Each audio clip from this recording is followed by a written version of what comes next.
கல்விக்கண் திறந்த பெருந்தலைவர் காமராஜர். அதாவது இந்த கவிதையோட அர்த்தம் என்ன அப்படின்னா, அவர் வாழ்நாள திருமணமே முடிக்காம இருந்தாரு அப்படின்னு சொன்னேன். அதனாலதான் எந்த பெண்டையும் ஏறிட்டு பார்க்காதவர் அப்படிங்கிற வரியை நான் சொல்லியிருந்தேன். கோமுக ஆசனம்தான் என்னாலும் உம் அரசவையோ, கோடி சனமும் உமை கைதொழும் முரசொலியோ.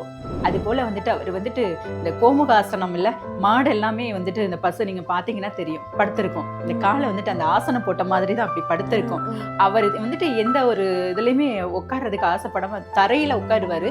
உட்கார்ந்தாலும் அந்த காலை எடுத்து அங்க போட்டு அந்த கோமுகாசனம் அப்படி போட்டு அப்படி கம்பீரமா அப்படி உட்கார்ந்துருப்பாரு. கோமுகாசனத்துலதான் உட்கார்ந்துருப்பாரு.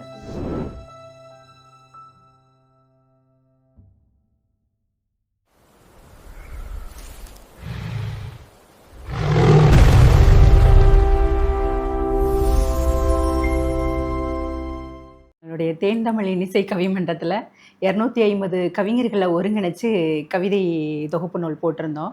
என்னுடைய கவிதை முதல் கவிதையாக அந்த நூலில் இருக்குது.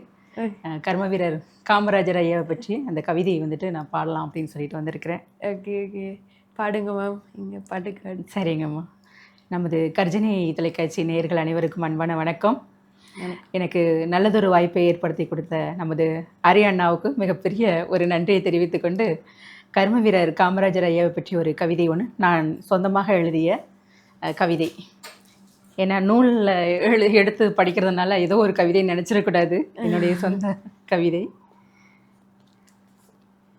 கல்விக்கண் திறந்த பெருந்தலைவர் காமராஜர்.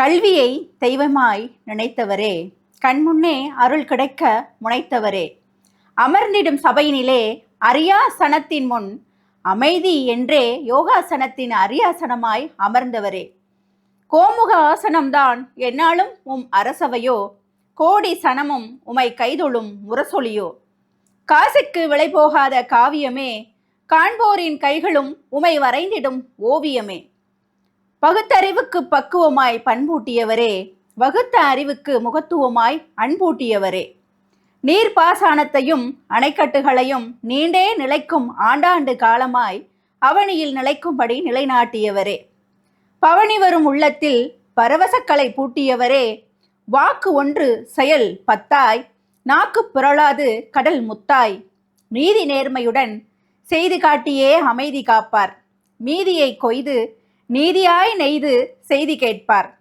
ஆகட்டும் பார்க்கலாம் என்று கையசைப்பார், ஆணவ திமிரை அரை நொடியில் தூளாக்கி ஆத்ம வேகத்தில் முறைப்படி நல் ஆளாக்கி மெய்யிசைப்பார், கள்ளம் கபடமில்லா கருணை கடலே, உள்ளம் மீண்டும் உமை மட்டுமே தேடும், இல்லந்தோறும் நீக்கமர நிறைந்திருக்கும் பேராண்மையின் பெருநாற்று நடலே, ஓர் ஆமை போல் நகர்ந்தே அவர் நினைவால் ஆற்று உடலே, அங்கமோ பலர் கவிபாடும் கருப்பு, அங்கமோ பலர் கவிபாடும் கருப்பு, தங்கமோ புவி தேடும் எதற்கும் அஞ்சிடா நெருப்பு, தங்கமோ புவி தேடும் எதற்கும் அஞ்சிடா நெருப்பு, காரியத்தை செய்த பின்னே அமைதியுடன் வீரியத்தை கொய்த பின்னே என்னே நேன் ஆகட்டும் பார்க்கலாம் என கையசைக்கும் கர்மவீரர் காமராஜரின் காலில் விழு முன்னே, முப்படையும் தோற்றுவிடும் இவர் முன்னே, முப்படையும் தோற்றுவிடும் இவர் முன்னே, எப்படையும் சேவை ஆற்றிவிடும் இவர் பின்னே, எந்த தொண்டையும் ஏற்காதவர் எந்த பெண்டையும் ஏறிட்டு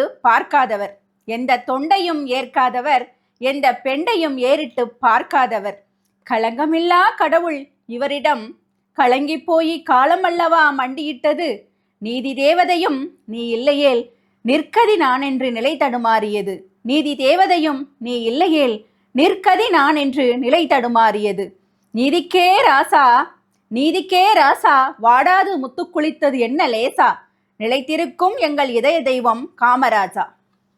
அவ்வளவுதான்மா. ரொம்ப அருமையா இருந்தது மேம். இதோட அர்த்தம் என்ன மேம்?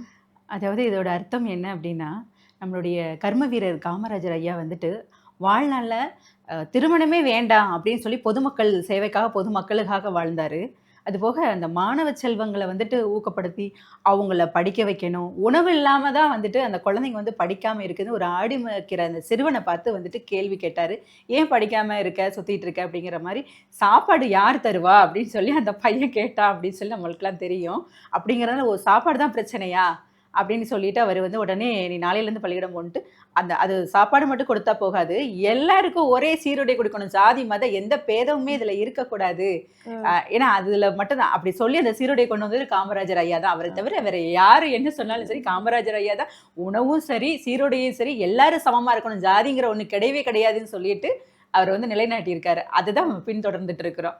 Okay okay. அதாவது இந்த கவிதையோட அர்த்தம் வந்து என்ன அப்படின்னா, அவர் வந்துட்டு வாழ்நாள திருமணமே முடிக்காம இருந்தாரு அப்படின்னு சொன்னேன். அதனால தான் எந்த பெண்டையும் ஏறிட்டு பார்க்காதவர் அப்படிங்கிற வரியை நான் சொல்லியிருந்தேன். அதுபோல வந்துட்டு அவர் வந்துட்டு இந்த கோமுகாசனம் இல்ல, மாடு எல்லாமே வந்துட்டு இந்த பசு நீங்க பார்த்தீங்கன்னா தெரியும், படுத்திருக்கும். இந்த காலை வந்துட்டு அந்த ஆசனம் போட்ட மாதிரி தான் அப்படி படுத்திருக்கும். அவர் வந்துட்டு எந்த ஒரு இதுலயுமே உட்கார்றதுக்கு ஆசைப்படாம தரையில உட்காருவாரு. உட்கார்ந்தாலும் இந்த தொட அந்த கால் எடுத்து அங்க போட்டு அந்த கோமுகாசனம் இப்படி போட்டு அப்படி கம்பீரமா அப்படி உட்கார்ந்துருப்பாரு. கோமுகாசனத்துல தான் வந்து உட்கார்ந்துருப்பாரு. அதனாலதான் அதுல நான் வந்து கோமுக ஆசனம் தான் என்னாலும் உன் அரசவையோ அப்படின்னு சொல்லிட்டு நான் அதை அரியாசனம் அப்படின்னு சொல்லிட்டு நான் சொல்லியிருப்பேன். ஆமா, அதுல சொல்லியிருப்பேன். வேற யாராவதுக்கு இந்த மாதிரி எழுதியிருக்கீங்களா மேம் கவிதை? ஆமாம்மா, நம்மளுடைய நான் ஏற்கனவே உங்களுக்கு சொல்லியிருக்கிறேன், அகில இந்திய புரட்சி தளபதி விஜய் சிந்தனையாளர் மன்றத்துல வந்துட்டு மாநில துணைத் தலைவரா இருக்கேன்னு சொல்லியிருக்கிறேன். நம்மளுடைய முதல்வர் அண்ணன் விஜய் அவங்களுக்கு வந்துட்டு அவங்களை பற்றி ஒரு கவிதை எழுதியிருக்கிறேன். அது போக நம்மளுடைய அமைச்சர் அவங்க ஆதவ அர்ஜுனா ஐயா அவங்களை பற்றி ஒரு கவிதை எழுதி வச்சிருக்கிறேன். இப்போ எழுதுனதுதான். அது போக நம்மளுடைய சட்டத்துறை அமைச்சர் அவங்க நிர்மல்குமார் ஐயா இருக்காங்க, அவங்களை பற்றியும் ஒரு கவிதை எழுதி வச்சிருக்கிறேன். அதன் பிறகு திருநெல்வேலியில நேற்றைக்கு நாங்கள் திருநெல்வேலி தான் போயிருந்தோம். அமைச்சர் நிர்மல்குமார் ஐயா அங்கே வந்திருந்தாங்க. 19வது பட்டமளிப்பு விழா நடந்ததுங்க. அன்னை ஹாஜிரா மேலப்பாளையம் கல்லூரி, பெண்கள் கல்லூரி, அங்கே போயிருந்தோம். அதனால அவருக்கும் வந்துட்டு ஒரு கவிதை எழுதி அந்த கல்லூரியை வாழ்த்தியும் வந்து ஒரு கவிதை வந்து எழுதி வச்சிருக்கிறேன். எல்லாமே இப்போ வந்து கவிதை பாடணும் அப்படிங்கிற ஒரு எண்ணத்துல தான் வந்துட்டு நான் இப்போ வந்திருக்கிறேன்.